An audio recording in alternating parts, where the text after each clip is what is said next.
You know George VI as the stammering king, the wartime monarch, but what if I told you there was a secret, profound influence shaping his reign, an unseen force that history books rarely mention?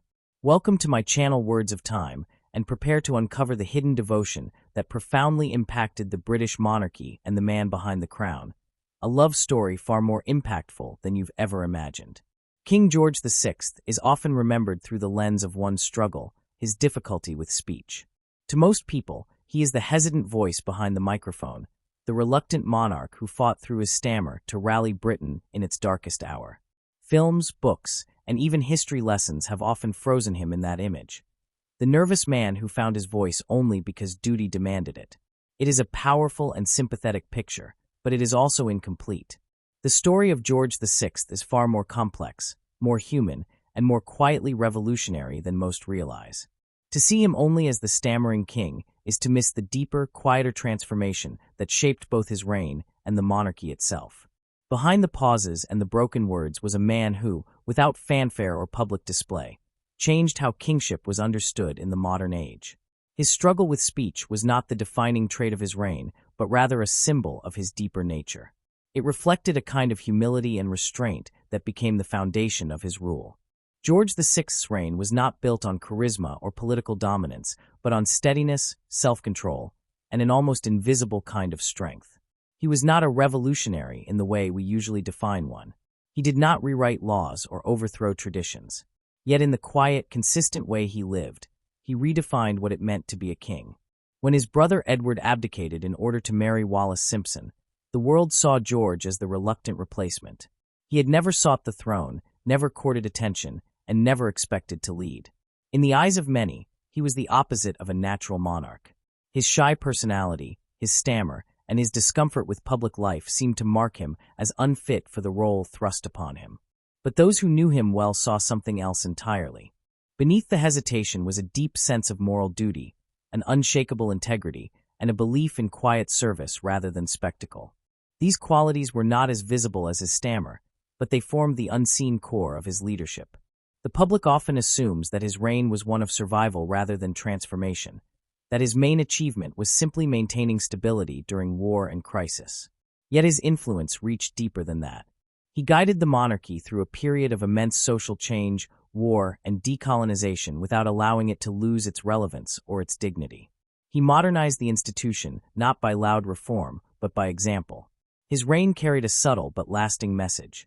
That leadership could be rooted in humility rather than grandeur, in private sacrifice rather than public display. To understand George VI, it is important to see the difference between visibility and impact. He never sought the spotlight, and that very absence of showmanship became his defining strength. While other leaders of his time relied on speeches, rallies, and strong images, he built his authority on trust and quiet consistency. His people believed in him not because he dazzled them, but because he endured with them. The British public, suffering through the Second World War, saw in their king not a distant figure, but a man who shared their fear and uncertainty. His speech impediment, once a personal burden, became a symbol of their collective resilience. When he spoke, even with pauses and tremors, it reminded them that courage was not the absence of fear, but the persistence of duty in spite of it. This quiet courage is the foundation of what can be called his silent revolution. Without speeches about reform, without dramatic gestures, he reshaped the monarchy into something closer to the people. His reign marked a shift from imperial distance to personal connection. For the first time, the crown felt human, fallible, and relatable. The war brought the royal family into the daily lives of ordinary citizens, and George's calm steadiness became a source of comfort. He and Queen Elizabeth stayed in London during the Blitz, refusing to seek safety elsewhere. Their decision spoke louder than any proclamation. It showed solidarity, a sense of shared endurance that no earlier monarch had demonstrated in quite the same way. His leadership during the war was not about commanding armies or dictating policy. It was about embodying steadiness when everything else was uncertain. The unseen force behind his reign was his deep sense of duty rooted in personal sacrifice and faith. His courage was private before it became public. The work he did to overcome his speech impediment was not just about delivering broadcasts. It was about disciplining himself to serve a role he never wanted. Every speech he gave was the result of hours of struggle, practice, and persistence. In that process, he learned something vital about leadership, that it begins with mastering oneself before guiding others. But duty alone does not explain his quiet revolution. There was something more, something less visible, but even more powerful. Those close to him often spoke of a kind of calm strength that seemed to come from beyond himself, a spiritual or emotional core that sustained him when his health, nerves, and confidence faltered. This unseen force was not ambition or pride. It was a profound love, a love of country, of family, and of service that went beyond personal comfort or reward. That love shaped every decision he made. It kept him grounded when the pressures of kingship threatened to overwhelm him. George's relationship with his wife, Queen Elizabeth, was one of the central pillars of that unseen force. Their bond was not merely a royal partnership, but a deeply personal alliance built on trust and mutual respect.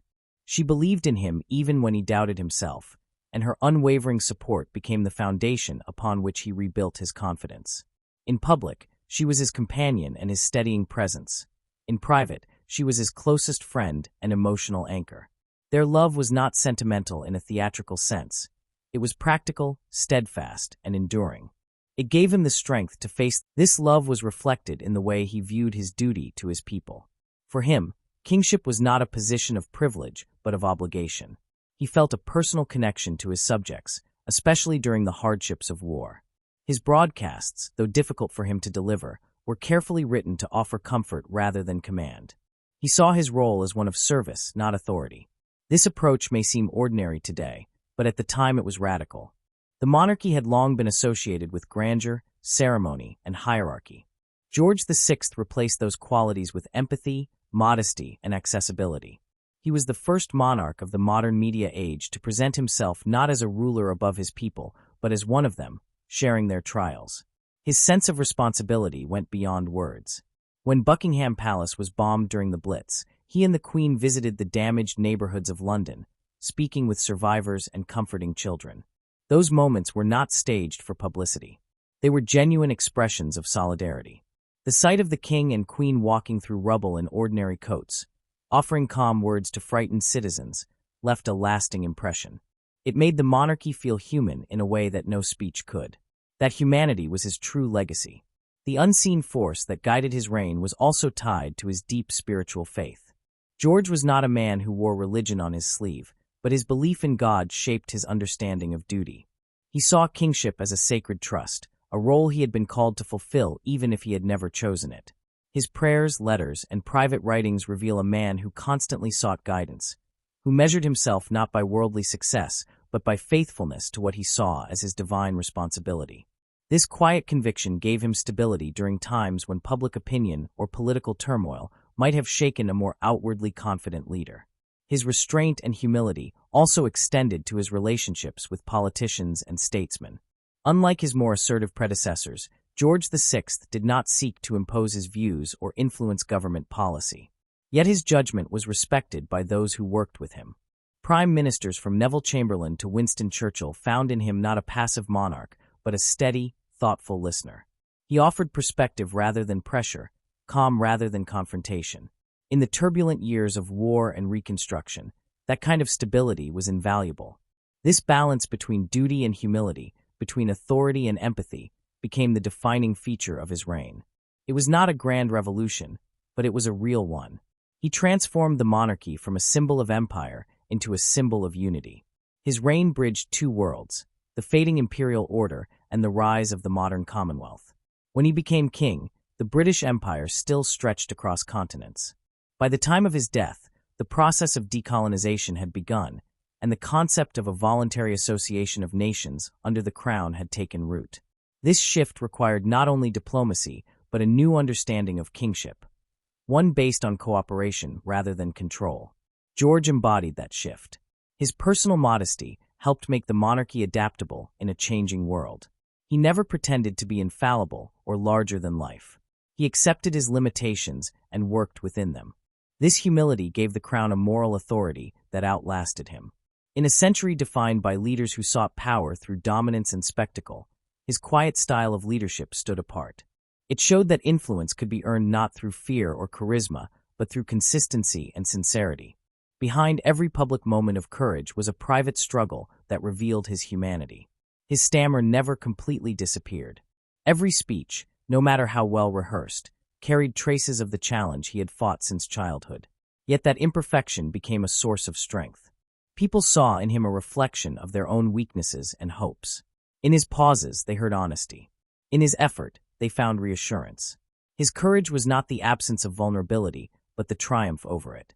That message, spoken and unspoken, was the essence of his quiet revolution. The misconception of George VI as merely a hesitant speaker overlooks how deliberate and disciplined he was. His calmness was not natural but earned. He worked tirelessly with his speech therapist, Lionel Logue, long after the sessions were no longer public knowledge. Their friendship, built on patience and respect, helped him understand that strength could coexist with vulnerability. This lesson shaped his approach to kingship. He learned that true leadership was not about perfection but perseverance. He was also a devoted father, and the example he set at home mirrored the values he practiced in public. His relationship with his daughters, Princess Elizabeth and Princess Margaret, was affectionate but principled. He taught them not through lectures, but through his conduct. His sense of duty, kindness, and modesty left a deep impression on them, especially on the future Queen Elizabeth II. The stability and moral clarity of his reign laid the groundwork for hers.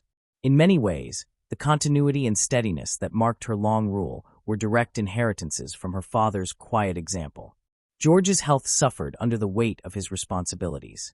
The strain of war, the demands of public duty, and his lifelong anxiety took a heavy toll. Yet he refused to retreat from his obligations. Even as illness weakened him, he continued to fulfill his role with dignity and grace. His final years were marked by declining strength, but unwavering commitment. When he died in February 1952, the nation mourned not only a king, but a man who had come to represent endurance itself. His legacy lives on in the character of the modern monarchy. The accessibility, compassion, and sense of shared humanity that define the royal family today owe much to him.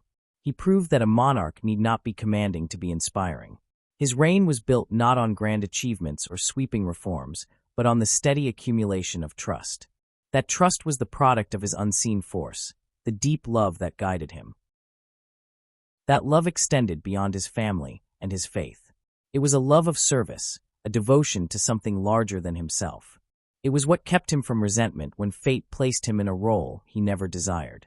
It was what steadied him during the bombing of London, when danger was constant and fear was real. It was what helped him face his own limitations with grace. This love, unseen yet ever present, was the quiet current that powered his life and reign. To see George VI only as the stammering king is to misunderstand him completely. His stammer was a symptom, not a definition. It pointed to a lifelong battle with self-doubt, but it also revealed his determination to overcome it. His life was not the story of a man who happened to be king. It was the story of a man who became a king precisely because of his humility and perseverance. He showed that power need not be loud to be strong. The deeper truth of his reign lies in this paradox. His greatest strength was his quietness. In a century of noise, he ruled through calm. In a time of chaos, he stood for order not through authority, but through example. His revolution was not declared from a balcony or recorded in speeches. It unfolded in silence, in the way he carried himself, in the way he served, and in the way he loved. As history continues to remember George VI, the image of the hesitant man at the microphone remains powerful, but it should be seen for what it truly is, a doorway into a larger story. Behind the pauses and the tremors was a steady heart guided by love, faith, and a quiet sense of purpose. His reign reminds us that greatness can be gentle, that strength can take the form of patience, and that the truest revolutions often happen not in noise but in silence. What truly fueled his reign was not the struggle against his stammer, but the power of that unseen love that shaped his duty, his faith, and his humanity. It was this other love, steadfast, enduring, and often invisible, that defined him far more than any speech ever could. And it is within that love that the quiet royal revolution of George VI continues to live. The quiet revolution that began with George VI did not rise from his will alone. Behind his courage and steadiness stood a woman whose love, intellect, and resolve shaped every part of his reign.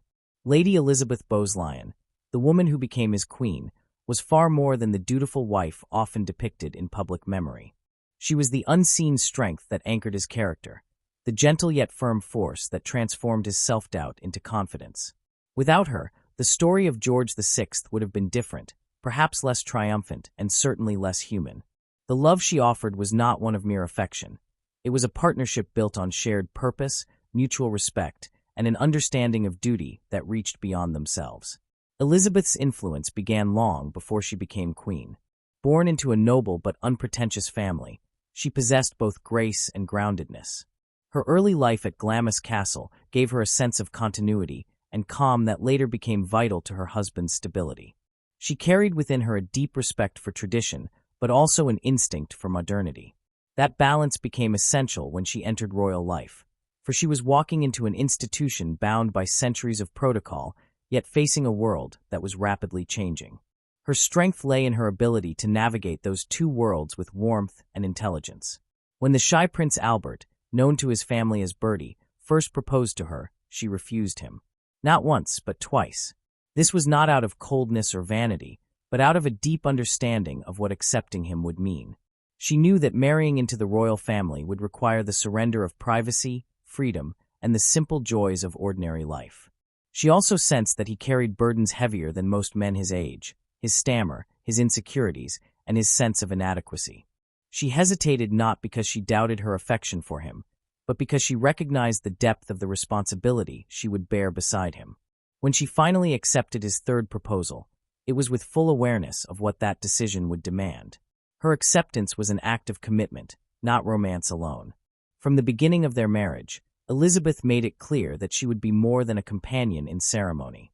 She was his confidant, his counselor, and his most trusted ally. She possessed a sharp mind and a clear sense of judgment, qualities that became evident in their private life and later in the public sphere. She understood the workings of human nature and had an instinctive grasp of how appearances and perception could shape public confidence. Where George struggled with self-expression, she mastered it. Her charm was effortless, her conversation natural, and her composure unshakable. Together they formed a balance. He brought depth and sincerity. She brought light and vitality. Her influence on his confidence cannot be overstated. She approached his speech impediment not as a flaw, but as a challenge to be met with patience and humor. When others grew uncomfortable during his struggles to speak, she remained calm, often offering gentle encouragement or a knowing smile that steadied him. In private, she worked with him, supporting his efforts with Lionel Logue, never allowing him to retreat into despair. Her confidence in him became the foundation upon which he built his own. When he faltered, she reminded him of his worth. Her faith was unyielding, and it gradually transformed his self-doubt into courage. The abdication crisis of 1936 tested both of them in ways neither could have anticipated.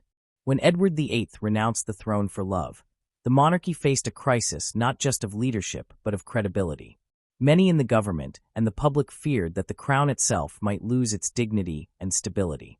George, then Duke of York, was terrified of becoming king. He felt unprepared and unworthy.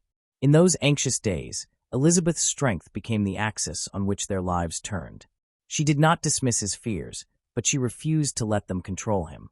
Quietly, she reminded him that duty was not chosen but accepted. Her calmness in that moment of upheaval steadied the entire royal household. When he became king, she became his partner in the truest sense of the word. Every decision, every appearance, every message to the nation was shaped by their shared approach to service. Her influence was not always visible, but it was constant. She had an intuitive understanding of the public mood and often advised her husband on how to respond to it. Her instincts about people were keen. She could read sincerity or pretense with remarkable clarity. Ministers and courtiers who met her quickly learned that behind her charm was a mind that observed everything. She was careful with her opinions, but when she spoke, it carried weight. During the Second World War, Elizabeth's role became even more vital. While George carried the visible burden of kingship, she managed the emotional one. The nation looked to the royal family as a symbol of unity, and it was she who ensured that symbol remained strong. Her decision to remain in London during the Blitz, alongside the king, was not merely an act of loyalty, it was a statement of solidarity. She once said she could not look the people of the East End in the eye if she fled to safety while they faced bombs. Her presence during those nights of destruction became a form of reassurance. People saw in her not a distant queen, but a motherly figure who shared their danger and sorrow. Her composure under pressure astonished even those who worked closest to her. She moved through bombed neighborhoods with grace and compassion, speaking with survivors, comforting children, and offering simple words that carried immense comfort. She was not a sentimental woman. Her strength was practical and unwavering. Yet beneath her poise lay deep emotion. Every death, every loss touched her, but she never allowed it to show in public. She understood that her role was to represent calmness when others could not.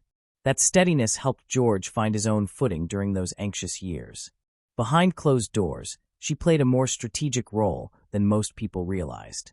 She discussed political developments with her husband in depth, helping him process the constant flow of information and the challenges of leadership. Though she never interfered in state matters, she offered insights that shaped his understanding of people and motives. She had an instinct for when to speak and when to remain silent, a rare skill in court life. When tensions arose between politicians, or when George faced moments of indecision, she often served as a sounding board. Her judgment was not academic but intuitive, built on observation and empathy. Her understanding of public image also proved invaluable. She grasped how the monarchy's survival depended on maintaining emotional connection with ordinary people. It was Elizabeth who encouraged a warmer, more accessible style of public engagement. She believed that kindness and informality could coexist with dignity. This belief changed how the royal family interacted with the public. During hospital visits, military ceremonies, or neighborhood walks, she would speak to people as if they were neighbors rather than subjects. Her laughter, her genuine interest in their stories, and her ability to make others feel valued softened the formal distance that had long surrounded royalty. In many ways, she redefined what it meant to be a queen consort. Before her, the role was largely ceremonial, graceful appearances, polite words, and unwavering silence. Elizabeth gave it substance. She turned it into an active partnership in governance, though not in the political sense. She understood that influence could be exerted through encouragement, through the quiet shaping of perception, and through the creation of morale. Her power lay not in authority, but in presence. She could inspire confidence in others simply by the steadiness of her demeanor. That gift became the cornerstone of George's reign. Her emotional intelligence also played a critical part in managing family dynamics. She created a home environment that offered the king peace from the demands of public life. Their daughters, Princess Elizabeth and Princess Margaret, were raised in a household filled with affection but guided by discipline. She ensured that family time remained sacred, even during wartime. Simple routines, meals together, reading before bed, shared laughter, gave the king moments of calm amid the storm. These moments, though private, were essential to his ability to face the pressures of kingship. As the war dragged on, the king's health and nerves often suffered. Sleepless nights, endless reports of destruction, and the heavy weight of responsibility eroded his strength. Elizabeth remained his refuge. She shielded him from unnecessary burdens, managed social expectations, and handled countless details so he could focus on his duties. She possessed a rare ability to combine empathy with practicality. When he faltered, she did not pity him, she strengthened him. Her words were often brief but effective, reminding him that he was not alone, that his efforts mattered. When victory finally came, she understood that celebration needed to be tempered with dignity. She helped shape the tone of the royal response, grateful, humble, and mindful of sacrifice. Her presence beside the king, as they appeared on the balcony of Buckingham Palace, symbolized not triumph, but endurance. The crowd that cheered them that day was not just celebrating victory over war, but also expressing gratitude for the constancy the royal couple had shown.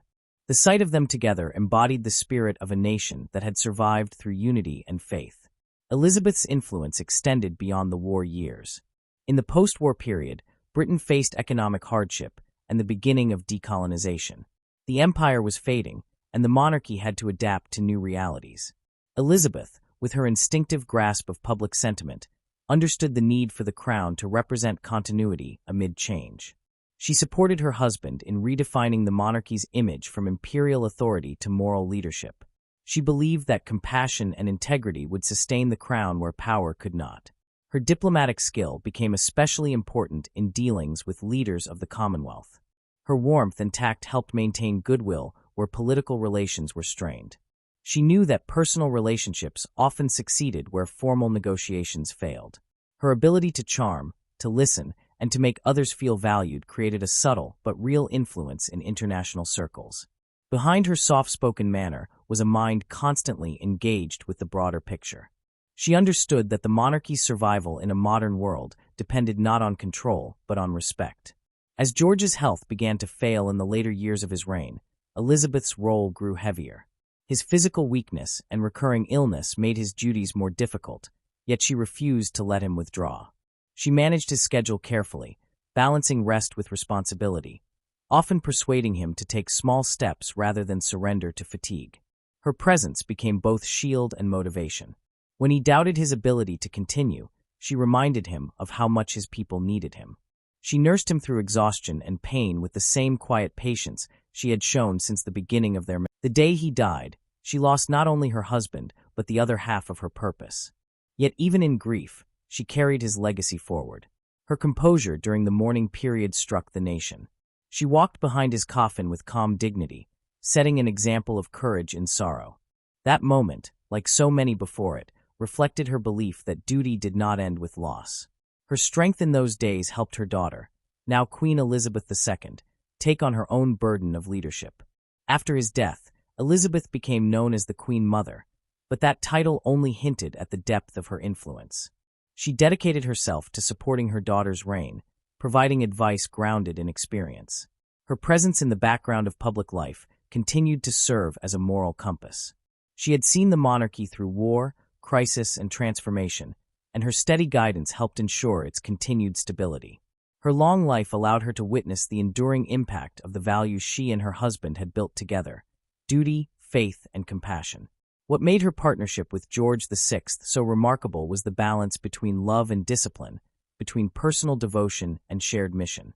She never sought power for herself, yet she shaped it through her influence. She never demanded recognition, yet her presence defined an era. Her contribution was the unseen architecture behind the visible strength of the monarchy. She gave it warmth without weakening its dignity, humanity without eroding its authority. The love between George and Elizabeth was not the kind that burns brightly and fades. It was steady, resilient, and deeply rooted in shared ideals. It survived the strains of public life, the terror of war, and the pain of illness. It was not romanticized but lived daily in quiet gestures: a hand on his arm before a speech, a shared glance in a crowded room, a private word of reassurance when the world expected perfection.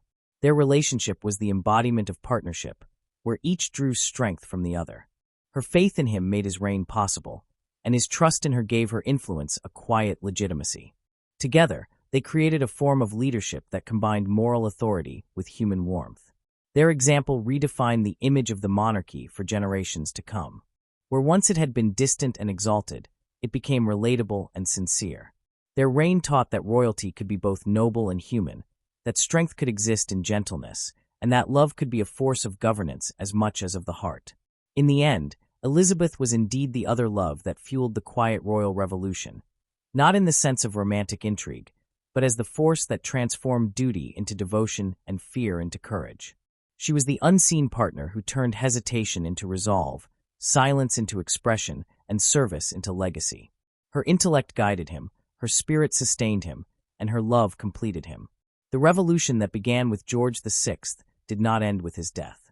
It lived on in the values she continued to embody: steadfastness, grace, and the belief that leadership at its best is an act of love.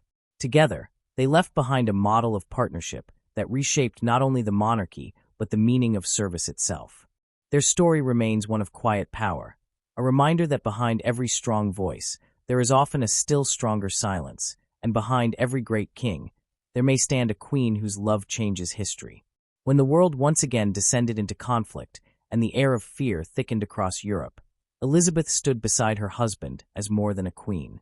She became the spirit of endurance that gave meaning to George VI's quiet revolution. The monarchy, once regarded as a relic of the past, now faced a new kind of test. It was not about political survival or lineage, but about moral strength and emotional connection. Britain entered the Second World War battered by memory and burdened by uncertainty. The First World War had already shaken faith in institutions, and the royal family knew that this new war could either destroy the remaining trust between ruler and people or renew it. In this critical moment, Elizabeth's calm, courage, An instinct for empathy became the foundation upon which public faith rested. From the very first day of war, her presence projected steadiness. She understood that fear spread faster than news, and that the example set by the royal family would shape the country's spirit. George VI's measured speeches gave the people a sense of reassurance, but it was Elizabeth's composure that made those words real. Her ability to appear unshaken, even when she was inwardly anxious, became a powerful symbol. The monarchy had long been seen as ceremonial, distant, and insulated from the struggles of ordinary citizens. Yet as bombs began to fall on London and lives were torn apart, Elizabeth's decision to stay close to her people gave the crown a new kind of legitimacy. She believed that if the king and queen could face danger, others could too. Her refusal to leave London during the Blitz remains one of the most defining moments of her life. When advisors suggested that she and her daughters should take refuge in Canada for safety, she rejected the idea immediately. She said she could not leave the king, and the king would never leave his people. Her simple but firm statement captured the essence of her belief in shared endurance.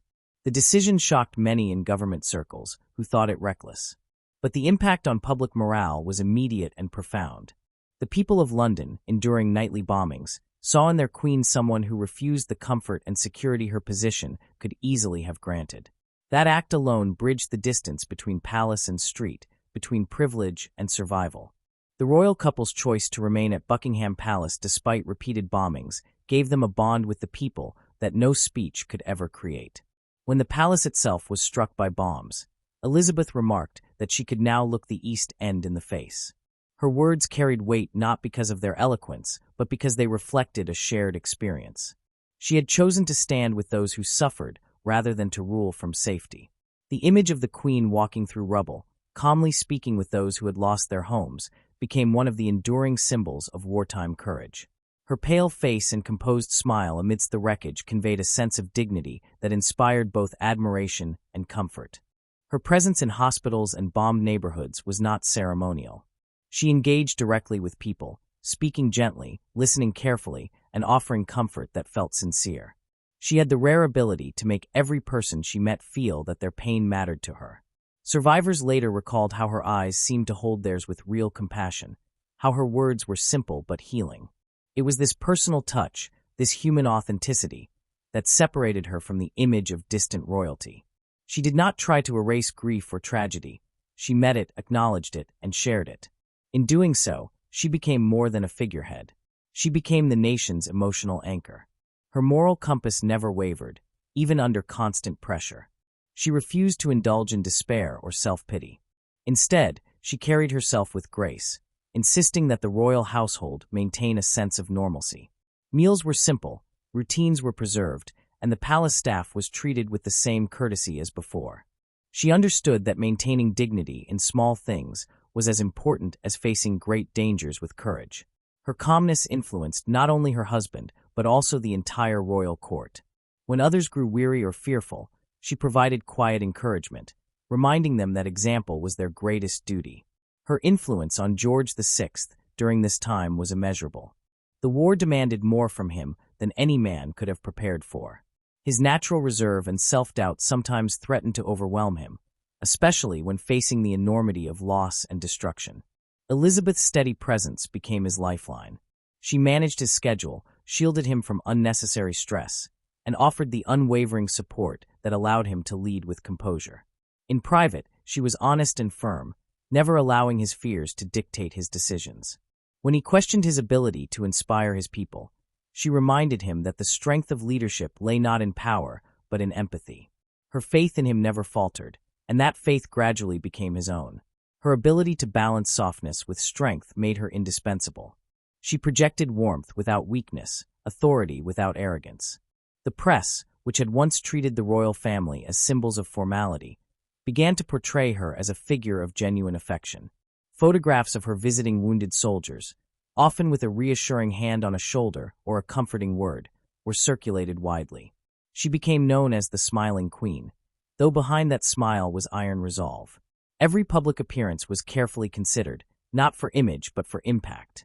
She knew the value of morale and how much it depended on the illusion of calm continuity. Her understanding of public sentiment was instinctive. She knew that people did not need grandeur in times of crisis. They needed reassurance that those at the top felt what they felt. When she spoke, her tone was gentle, her language simple, and her message always rooted in togetherness. Even without direct speeches to the nation, her actions spoke louder than any broadcast. She and the king opened their home to visiting dignitaries and wounded servicemen, creating an atmosphere of gratitude rather than ceremony. Every gesture was deliberate, meant to show solidarity rather than superiority. One of the most significant aspects of her wartime role was the way she managed to preserve hope without denying suffering. She never pretended that things were better than they were. Instead, she emphasized resilience. In her conversations with mothers who had lost sons, she did not offer false comfort, but shared genuine empathy. Her warmth had the power to make grief bearable, if only for a moment. This quality gave her moral authority that extended far beyond palace walls. The people did not see her as an untouchable queen, but as one of their own, a woman enduring hardship with grace and faith. Elizabeth's influence extended beyond the emotional realm. Her strategic sense and political awareness made her an invaluable advisor to the king. She had a sharp understanding of personalities, both domestic and international, and often provided insights that helped him navigate delicate matters. She never crossed into political interference, but her grasp of human nature helped him interpret motives and intentions more clearly. Her observations about world leaders, based on intuition and experience, often proved accurate. Her wisdom lay in understanding that relationships, whether between nations or individuals, depended on trust and respect. The demands of war placed enormous strain on both of them, yet Elizabeth never allowed fatigue or fear to show. Even when the palace's windows rattled with nearby explosions, she insisted on maintaining composure. The image of her walking through the gardens after a bombing, hat pinned neatly in place, became a silent lesson in courage. Her composure gave the illusion of stability at a time when everything else seemed uncertain. The public took comfort in her steadiness, believing that if the queen could face danger without flinching, so could they. Her resilience also became a moral compass for the nation. In a world fractured by violence, propaganda, and fear, she represented something unchanging and pure. Her presence reminded people of what they were fighting for: home, dignity, and the endurance of ordinary goodness. She carried herself not as an untouchable figure, but as a living reminder of values that could not be bombed out of existence. When she visited bombed-out churches or schools, she often knelt to speak with children, her gloved hands resting lightly on their shoulders. These gestures, small as they seemed, carried immense weight. They symbolized compassion in its truest form, quiet, personal, and real. Her relationship with the women of Britain was particularly strong. During wartime, when men were away fighting, women carried much of the burden at home. Elizabeth's example gave them a sense of pride and purpose. She embodied strength and femininity, showing that courage did not always wear a uniform. Her presence at hospitals, factories, and shelters was more than symbolic, it was affirming. She saw and acknowledged the labor and sacrifice of women who kept the country functioning.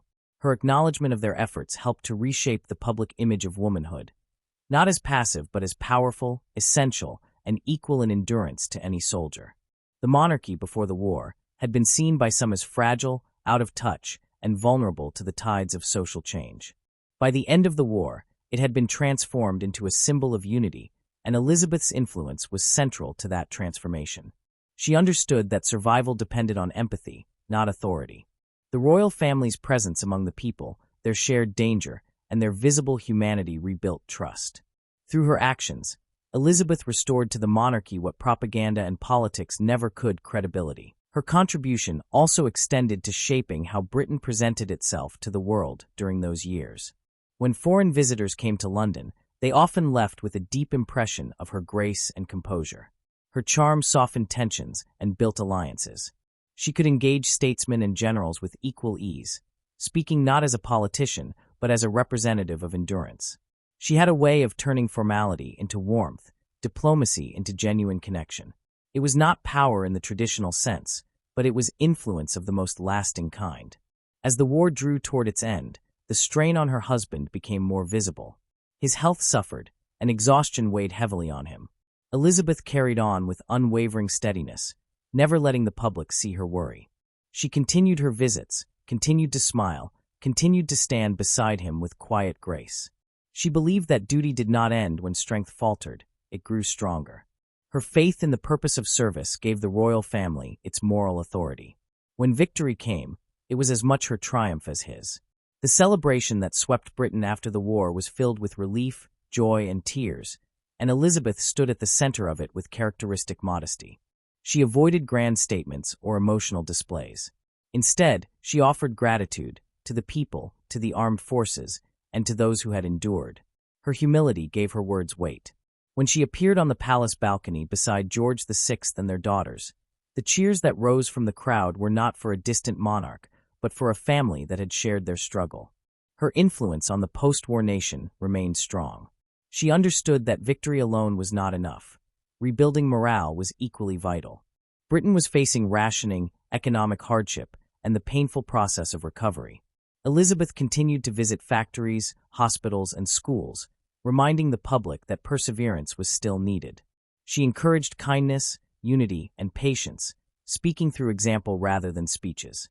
Her poise continued to reflect stability, helping the nation adjust to peace without losing its spirit. Her partnership with George during these years deepened further. The war had forged between them a bond of shared suffering and shared purpose. She had seen him transform from a reluctant monarch into a leader respected around the world, and she knew that her encouragement had been part of that journey. He often spoke of how her courage had sustained him, how her faith had kept him from despair. Their relationship, built on loyalty and mutual strength, had carried the monarchy through its greatest trial. As peace settled over Britain, the royal couple became enduring symbols of what the country had achieved and survived. Yet beneath the calm surface, both bore the weight of those years. George's health never fully recovered, and Elizabeth's quiet worry for him never faded. Still, she continued her public role with grace, never revealing the depth of her concern. Her sense of duty, learned through hardship, guided her through the final years of his reign. When he died, the nation mourned not just a king, but the end of an era defined by shared endurance. Elizabeth, in her grief, carried herself with the same composure that had characterized her life. She walked behind his coffin with head held high, embodying the dignity she had always demanded of herself and others. The public, who had come to love her for her wartime courage, now admired her for her strength and loss. The role she played during the war did more than secure the monarchy's survival, it redefined it. The idea of royalty as a moral compass rather than a political force began with her. She taught by example that leadership was not about distance, but about shared humanity. Her wartime actions, refusing to flee, standing among the people, offering comfort without condescension, created a legacy that continues to define the modern image of the crown. Her unwavering presence during the darkest years of the 20th century became the standard for all who followed. She showed that true courage is not found in declarations or victories, but in steadiness, kindness, and faith when fear surrounds everything. Her resilience gave strength to her husband, her people, and the institution she served. Through her, the monarchy became not just a symbol of continuity, but a living representation of the values that sustained a nation through its greatest trial. The quiet revolution that began with George VI found its lasting echo in Elizabeth's wartime role. Her calmness in chaos, her compassion amid destruction, and her belief that love and duty were inseparable turned her into the heart of Britain's resistance. She proved that strength could be graceful, that leadership could be humane, and that courage could wear a crown without arrogance. Her presence during the war was not an accessory to her husband's reign, but its essential pillar, the force that held everything together when the world threatened to fall apart. Through her steadfastness, she became more than a queen. She became the living embodiment of the spirit she inspired in others. Her legacy endures not in monuments or medals, but in the quiet conviction that compassion and courage, joined together, can sustain both a man and a nation through any storm. The story of George VI and Elizabeth does not end with his death, nor does it rest solely in the pages of history that recount a nation's endurance during war. What they built together continued to shape the very nature of monarchy in the years that followed. Their partnership, defined by unity, humility, and shared duty, created a new foundation for the crown, one that could adapt to the modern age without losing its moral core. It was not a revolution born of upheaval, but one sustained by constancy. Their bond transformed the monarchy from a symbol of hierarchy into a living reflection of national character. When George VI became king, He inherited an institution shaken by scandal and doubt. When Elizabeth became queen, she brought warmth and steadiness that redefined what it meant to serve. Together, they demonstrated that leadership need not depend on grandeur or distance. They offered instead something more powerful: authenticity. The monarchy they shaped stood not above the people, but among them. This subtle transformation would become one of the most important legacies of their reign. Their united front was not an act of image-making, but a natural expression of their shared values. Each had strengths that balanced the other. George's sense of duty grounded him, but Elizabeth's confidence gave him the strength to fulfill it. His quietness made him cautious. Her charm helped him connect. He embodied sincerity. She projected assurance. Together, they became the face of a monarchy that understood service not as privilege, but as obligation.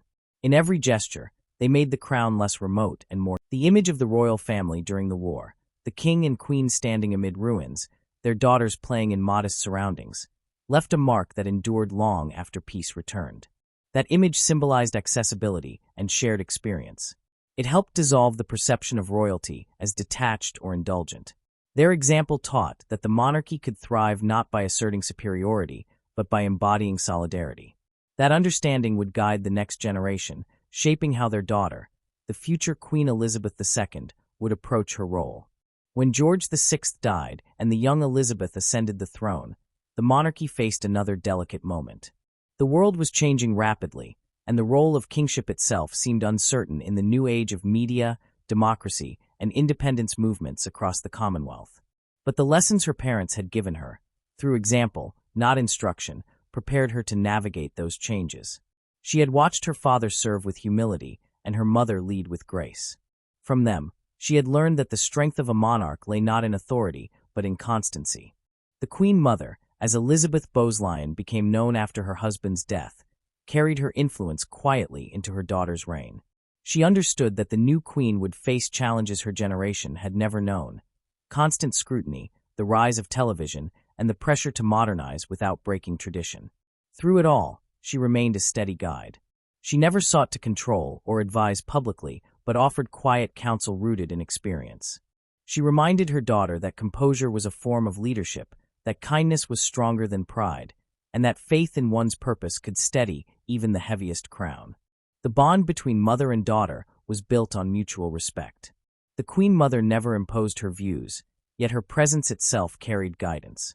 Her understanding of people, developed through years of public life, helped her daughter see that connection mattered more than spectacle. She encouraged her to continue the practice of personal engagement that she and George had begun, visiting communities, speaking with ordinary citizens, and presenting the crown as a companion rather than an overseer. The quiet revolution of humanized monarchy that began in the 1930s and deepened during the war thus found continuity in the reign of Elizabeth II. The Queen Mother also helped to preserve the emotional foundation of the monarchy. She understood that the royal family's strength came from its unity. Having lived through the trauma of abdication, she knew how quickly instability could erode public faith. She ensured that her daughter's reign would not repeat that fragility. Her emphasis on family loyalty, discretion, and discipline shaped how the young queen raised her own children and balanced personal life with public duty. The stability and moral seriousness of the early years of Elizabeth II's reign were a direct reflection of her mother's quiet guidance. Beyond the palace walls, the Queen Mother continued to embody the spirit that had made her beloved during the war. She remained active in public life, visiting hospitals, attending community events, and maintaining the warmth that had always defined her presence. Her laughter, grace, and approachability kept the monarchy connected to the people even as the modern world grew more cynical. She understood that affection was not automatic. It had to be earned through consistency and sincerity. She never allowed fame to replace service. Her approach reminded both her family and the public that respect for the crown must be built on mutual recognition rather than distance. Her influence extended even further into the royal family's philosophy of public duty. She believed deeply that the role of the monarchy was to embody the values that held the nation together: faith, endurance, and compassion.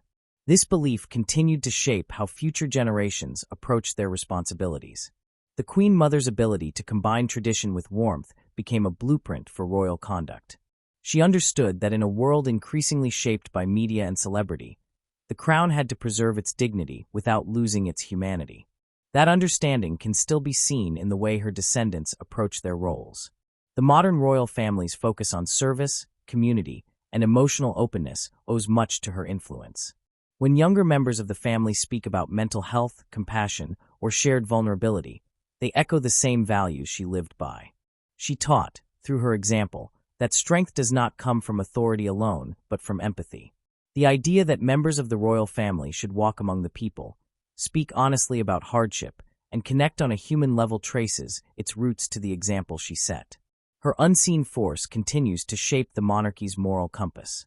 It is found in the way the current generation balances tradition with relevance, formality with warmth. The expectation that the royal family must not only represent, but also relate comes from the legacy she helped build. She showed that the heart of monarchy lies not in its ceremonies, but in its humanity. The laughter shared with soldiers in wartime hospitals, the comfort offered to grieving mothers, the quiet strength beside a hesitant king. These were not fleeting gestures. They became the living essence of what it meant to serve. The Queen Mother's longevity allowed her to witness the lasting effects of the partnership she and George had built. She lived through times of enormous social change, industrial recovery, cultural revolutions, and the transformation of the Commonwealth, and throughout it all, she maintained the same calm dignity that had defined her during the war. Her continued presence reassured the public that even as the world changed, the crown remained grounded in the values of constancy and compassion. She became, in her later years, the personification of continuity. Yet her influence was never static. She evolved with the times, understanding that the monarchy's survival depended on its ability to adapt while remaining true to itself. She supported her daughter through moments of political and personal challenge, offering perspective drawn from experience. Her wisdom was quiet but sharp. When criticism or controversy surrounded the royal family, her response was always rooted in patience and perspective. She believed that storms pass, but integrity must endure. The relationship between the Queen Mother and the public also reflected the changing role of monarchy. Her popularity was not based on glamour, but on character. She represented something steady in an uncertain world. People saw in her the values they wished to preserve: courage, kindness, and duty without complaint. Even in her advanced years, her appearances continued to draw affection and respect. She had become not only a figure of admiration, but a symbol of reassurance. Her influence reached far beyond Britain. Across the Commonwealth, she was remembered for her grace and humanity. Her visits to different countries carried the same warmth that had marked her presence during the war. She listened, smiled, and treated everyone she met with courtesy. Her understanding that monarchy must represent unity rather than authority helped maintain goodwill in regions where colonial ties were fading. She knew that respect could no longer be demanded. It had to be earned anew with every generation. The legacy of her partnership with George VI also shaped how the royal family managed public emotion. Their example during the war, showing vulnerability without weakness, created a precedent for honesty in times of crisis.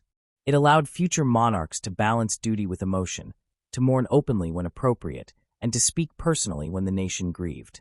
This delicate balance between stoicism and empathy became one of the hallmarks of the modern crown. Even within the family, her unseen influence encouraged emotional openness. She believed that affection was not a weakness, but a strength. The warmth and humor she brought to family life softened the strict formality that had once characterized royal households. Her example made it possible for later generations to show affection publicly, to laugh, and to appear human without diminishing their dignity. The ease with which modern royals interact with the public owes much to the atmosphere she helped create. Her partnership with George VI remains one of the most defining in royal history, not because of grandeur or romance, but because of the transformation it achieved quietly. Together, they reimagined the monarchy as something living, adaptable, and grounded in service. Their love story became a lesson in leadership, that unity, humility, and shared purpose could carry an institution through even the darkest times. Their example taught that greatness can be built not on power, but on perseverance, and that compassion can be as commanding as authority. In shaping her daughter's approach to monarchy, the Queen Mother ensured that this philosophy endured. She had shown how to face hardship with grace, how to find strength in vulnerability, and how to keep faith when faith seemed fragile. The steady composure and sense of duty that defined Elizabeth II's reign were not inherited by blood alone. They were cultivated through her mother's influence. Every quiet act of service, every display of restraint, every gesture of humanity echoed the lessons of the earlier Elizabeth. The Queen Mother's presence lingered as both comfort and reminder. She represented the bridge between eras, the world of empire and the world of modern democracy. Her life embodied the idea that tradition could coexist with change if rooted in authenticity. She never allowed the crown to become a mere symbol of nostalgia. She kept it alive through relevance and sincerity. Her understanding that leadership was not about perfection, but about perseverance remains one of her most enduring gifts to the monarchy. The unseen force that began with her love for George VI continued long after both of them were gone. It lived in the conduct of their daughter, in the tone of her reign, and in the behavior of their descendants. It could be felt in the quiet dignity of public ceremonies, in the calm steadiness shown during national tragedies, and in the humble acknowledgement of service above privilege. The values that once held a nation together during war became the guiding principles of a monarchy that endured into the modern age. Even now, the echoes of that partnership shape how the royal family defines itself. When members of the family speak of duty, resilience, or service, they draw on the same ideals that George and Elizabeth lived by. Their example continues to remind the crown that leadership is not inherited fully formed, but built through character. The humanity that allows royals to connect with their people, to share laughter, grief, and gratitude, has its roots in that enduring legacy. The evolution of the monarchy from distant rulers to relatable leaders was not achieved by policy or decree, but by example. The quiet, consistent lives of George VI and Elizabeth redefined what royalty could mean in an age of equality and mass communication. Their sincerity made the crown credible again. Their humanity made it loved. Through them, the monarchy ceased to be a relic of the past and became a living institution capable of reflection and renewal. Their legacy continues to remind us that leadership grounded in love and faith can transcend time. The calm courage that once steadied a nation during war still resonates in moments when the world seeks reassurance. The moral strength that guided them continues to be the silent foundation upon which their descendants build. The monarchy they left behind endures not because of its splendor, but because of the quiet virtues they lived. Duty without pride, service without self, and love without condition. The story of their partnership is more than history. It is the continuing thread that runs through the heart of the royal family. It teaches that greatness can emerge from gentleness, that courage can dwell in kindness, and that unity between two people can change the character of an entire institution. The unseen force that once steadied a stammering king and strengthened a steadfast queen has never disappeared. It lives on, shaping every act of service, every moment of empathy, and every quiet demonstration of devotion that defines the monarchy today. Their love, their endurance, and their shared belief in the power of duty created a model for leadership that remains relevant even in the changing world of the present century. It was a partnership not only of hearts but of purpose, a partnership that turned fragility into fortitude and isolation into connection. And as long as the values they embodied continue to guide those who wear the crown, the legacy of George VI and Elizabeth will remain unbroken, a living testament to the strength of quiet faith and the power of love in service to others. The story of George VI and Elizabeth Bowes-Lyon moves far beyond royal titles, crowns, and ceremonies. It stands as a reminder that true strength often grows quietly, in the spaces unseen by history's loudest moments. Their partnership was not a performance for the public eye, but a union of spirit that shaped how both love and leadership could exist in balance. It is easy to look at their lives as a sequence of royal duties, public appearances, and historical milestones. Yet beneath those outward forms, there existed something more profound, a timeless example of what it means to build a life together rooted in faith, respect, and their relationship did not merely transform the monarchy. It spoke to something universal, the human need for partnership that nurtures both courage and humility. George VI was never meant to be king, and when fate placed the crown upon his head, he faced it with apprehension. It was Elizabeth who steadied him, not by dominating his will, but by strengthening his belief in himself. In her, he found not just affection but conviction. Her unwavering trust in his capacity to lead became the foundation upon which his confidence was built. In him, she found a partner whose integrity matched her determination. Their love became a force that guided their nation through uncertainty and inspired generations to come. The essence of their partnership lies in its equality. Although their roles were shaped by the structure of monarchy, their bond was defined by mutual dependence rather than hierarchy. She was not behind him, nor beneath him, but beside him. Together, they formed a circle of trust that neither politics nor circumstance could break. When he faltered, she steadied him. When she doubted, his quiet strength reassured her. Their marriage showed that true partnership is not about dominance or control, but about shared endurance and the ability to draw strength from one another in moments of weakness. This balance of tenderness and strength holds lessons far beyond royal life. In every kind of leadership, whether in family, community, or nation, the same principles apply. A leader who stands alone may command respect, but one who listens, trusts, and shares responsibility builds loyalty that lasts. George VI and Elizabeth demonstrated that humility is not a sign of frailty, but a form of wisdom. Their reign proved that empathy and authority can coexist. They led not by demanding devotion, but by earning it through sincerity and service. The quiet way they faced adversity remains one of the most powerful parts of their legacy. They endured war, loss, and public scrutiny, yet never allowed bitterness to take root. Their ability to maintain dignity without detachment showed that leadership rooted in compassion can guide a nation through fear and despair. They were symbols not of perfection, but of perseverance. Their humanity made them relatable, and that relatability made them beloved. What endures most strongly from their story is the example of companionship that transcended position and circumstance. Elizabeth's laughter and warmth balanced George's reserve and thoughtfulness. Her belief in him strengthened his resolve, and his respect for her made her influence natural, not imposed. Their communication was not grand or formal. It was grounded in understanding. They knew when to speak and when to listen, when to lead and when to yield. This rhythm of mutual respect made them not only an effective royal pair, but a model of partnership for all people. Their bond teaches that the foundation of strong leadership often begins in private. The way two people treat one another in moments unseen shapes the character they present to the world. George and Elizabeth's shared strength was not the result of strategy or ambition. It came from something more lasting: the daily practice of care, patience, and encouragement. Their ability to face enormous responsibility without losing their humanity was born of the quiet faith they placed in each other. That trust gave their public service authenticity, and authenticity made their leadership meaningful. When one considers the success of their partnership, it becomes clear that influence does not always announce itself loudly. The unseen forces that shape history are often found in moments of quiet support. The reassuring word before a speech, the gentle reminder of purpose when fear takes hold, the decision to face hardship together instead of retreating apart. Elizabeth's influence on George VI did not depend on position, it rested on belief. She helped him see not only what he was, but what he could be. Her presence allowed him to transform his self-doubt into strength, his hesitation into resolve. The lessons drawn from their union stretch far beyond royal history.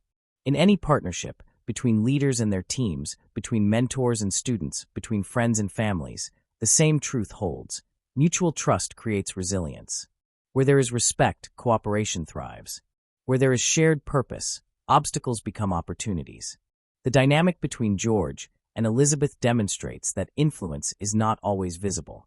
It may begin quietly, through gestures of understanding and acts of loyalty that seem small but shape destinies. Their example also challenges the idea that leadership must be solitary.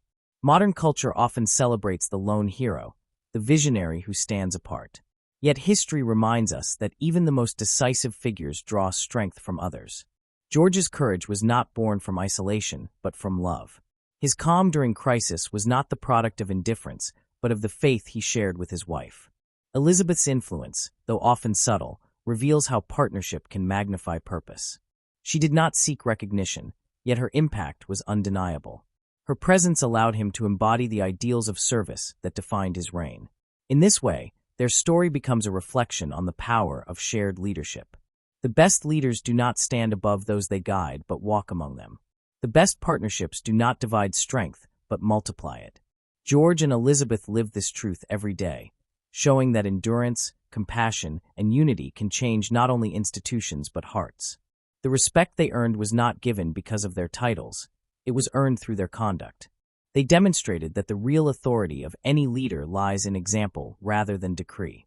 The enduring relevance of their story lies in how it speaks to human experience. It reminds us that history is shaped as much by emotion as by event. It is not only wars or policies that define a generation, but the character of those who live through them. The courage of George VI during the darkest days of war was strengthened by Elizabeth's faith. The kindness she showed to citizens in bombed streets came from the same sense of shared destiny that bound her to her husband. Together, they embodied the values that would carry their nation through recovery and renewal. Their relationship also challenges our understanding of power itself. Power, in their example, was not something to be asserted, but something to be shared. It did not depend on dominance, but on moral influence. The strength they displayed was not loud, but steady. It came not from command, but from character. In a world that often confuses authority with control, their lives serve as a reminder that the greatest leaders are those who lead with humility, patience, and their story further reveals how personal relationships can shape the course of public life. Had George VI faced his role alone, history might have unfolded differently. It was Elizabeth's combination of emotional intelligence and unwavering loyalty that transformed uncertainty into stability. She became his anchor and his mirror, reflecting back his strengths when he could not see them himself. This kind of support exists in every sphere of life, not only in royal households. Every partnership, professional or personal, requires such trust to flourish. The lessons of their life together continue to speak across generations because they rest on timeless truths. Love without respect falters, and leadership without humility loses direction. Their marriage balanced both qualities so naturally that it became a template for enduring strength. They faced the world not as individuals fighting for recognition, but as partners united by purpose. This unity allowed them to navigate both triumph and trial with grace. Their legacy also invites reflection on the nature of unseen influence. History often celebrates visible achievements, yet many of its most important forces remain invisible. A conversation that changes a decision, a gesture that restores courage, a shared look that renews hope. These moments may never appear in records, but they shape outcomes nonetheless. Elizabeth's quiet guidance was one such unseen force. It flowed through her husband's actions, through her daughter's reign, and through the tone of the monarchy that continues today. Theirs is a story of how two lives intertwined to create something larger than either could achieve alone. Their love became a form of strength that transcended circumstance.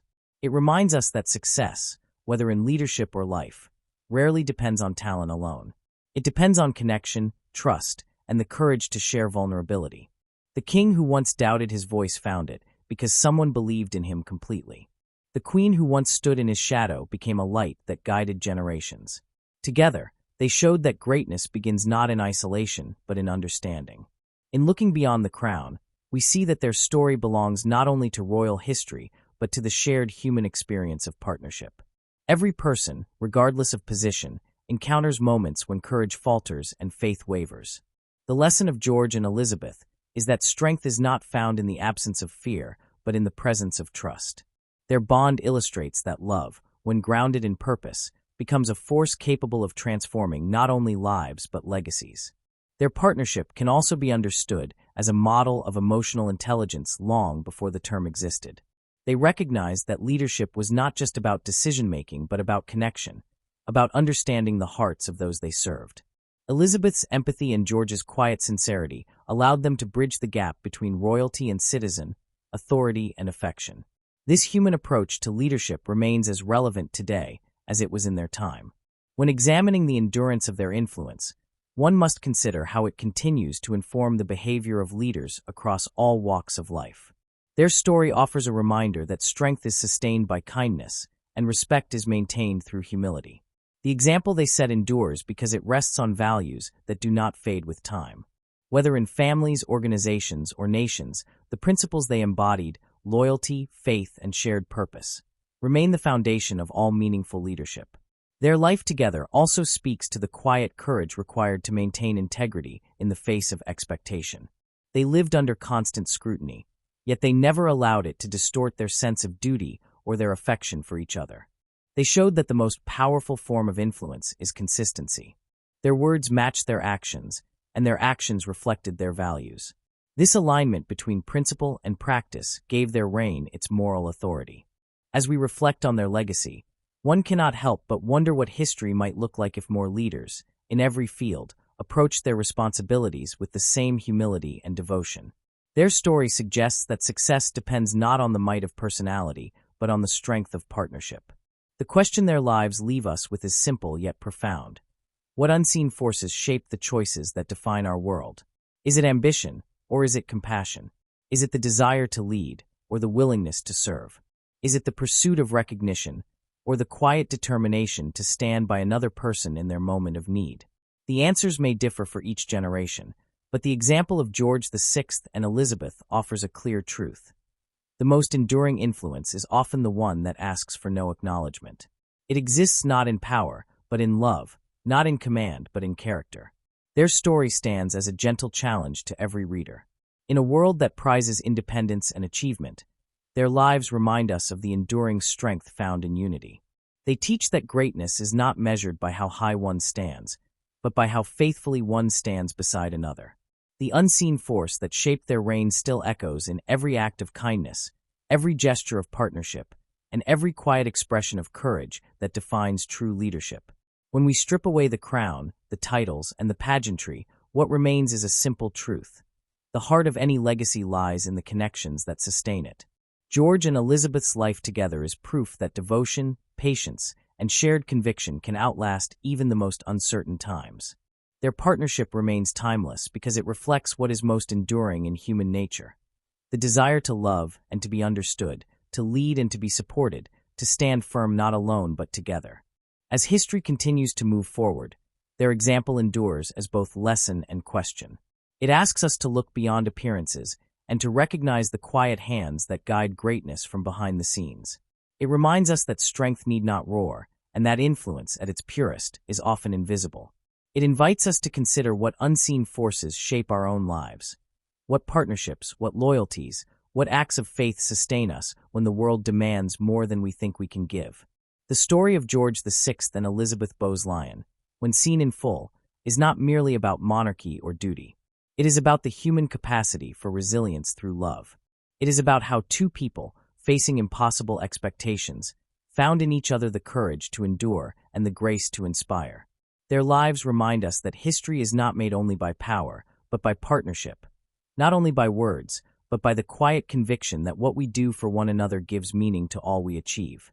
And in that truth lies their most enduring legacy, a model for leadership and life that belongs to every generation, far beyond the crown.